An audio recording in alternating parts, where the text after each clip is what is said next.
heard to call him Gary, because he reminded them of Gary Cooper, while a rival faction knew him as Dirk, on account of a closer resemblance, in their eyes, to Dirk Bogarde. It could be agreed, at any rate, that Thomas was handsome, but he would have been astonished if anyone had ever told him this, and, once in possession of the knowledge, he would have had no idea what to do with it. Gentleness and humility were the qualities which first struck people upon meeting him, and it was only later, if at all, that they would begin to suspect a certain self-assurance, bordering on arrogance, lying beneath them. In the meantime, he was most often described as a decent sort, and the unassuming, dependable type.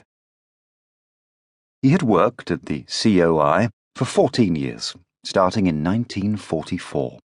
When it was called the Ministry of Information, and he was only 18 years old. He had started out as a postboy and worked his way up surely, but very, very slowly, to his present rank as junior copywriter. Now he was 32, and spent most of his working days drafting pamphlets on public health and safety, advising pedestrians of the best way to cross the road and cold sufferers of the best way to avoid spreading germs in public places. Some days he looked back on his childhood and thought about his start in life. Thomas was the son of a pub landlord, and considered that he was doing very well. Other days he found his work tedious and contemptible, and it felt as though he had been doing the same thing for years, and he couldn't wait to find some way of moving on. Brussels had livened things up a bit, that was certain.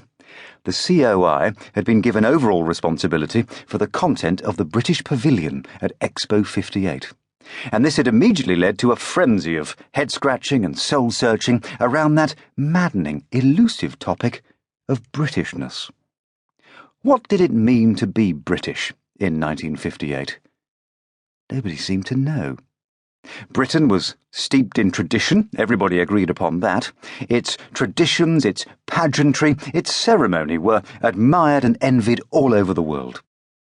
At the same time, it was mired in the past, scared of innovation, riddled with archaic class distinctions, enthralled to a secretive and untouchable establishment.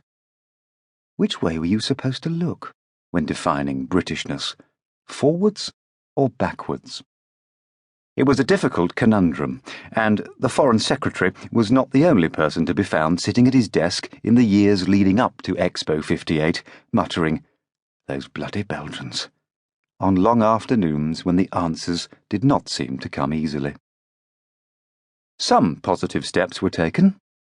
James Gardner, many of whose ideas had proved so inspiring at the Festival of Britain 7 years earlier, was engaged as designer of the pavilion, and before long he came up with a geometric exterior which, by general consent, caught just the right combination of modernity and continuity.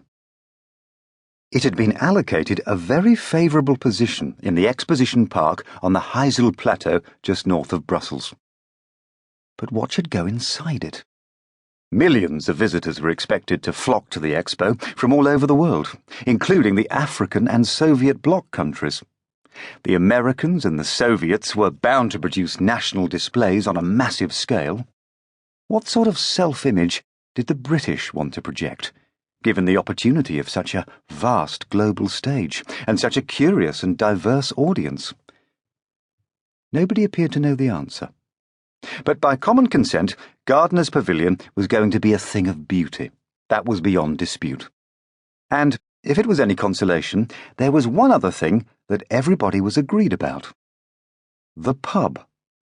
Visitors to the Expo would need to be fed and watered, and if the national character was going to be expressed at all, this meant that somehow or other, next to the pavilion, they were going to have to build a British pub.